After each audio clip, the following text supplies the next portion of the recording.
बिस्मिल्लाहिर्रहमानिर्रहीम। अस्सलाम वालेकुम व्यूअर्स। आज मैं आपको इंग्लिश कर्सिव में आयशा नाम लिखना सिखाऊंगा। तो उसके लिए देखें, वही हम 4 लाइंस यहाँ से लेंगे उर्दू रजिस्टर की। अब ऊपर वाली लाइन से यहाँ से कैपिटल में ए लिखेंगे, लेकर जाएंगे इसे बारीक और फिर नीचे लेकर आएंगे इसे पूरे कद के साथ। यहाँ से फिर से नोक के साथ ए, इसके साथ हम ज्वाइन करेंगे वाई को,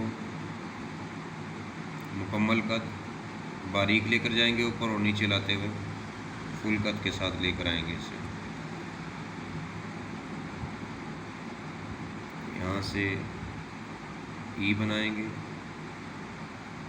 और फिर सलांट में ले जाकर एस,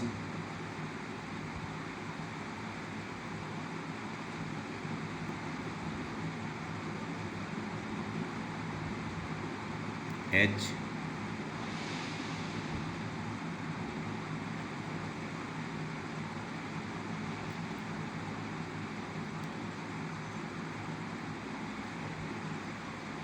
और फिर ए। तो इस तरह से आयशा नाम हमारा कंप्लीट हो जाएगा। इसको देखिए, बार बार देखिए और प्रैक्टिस कीजिए। दुआ में याद रखिएगा। अल्लाह हाफिज़।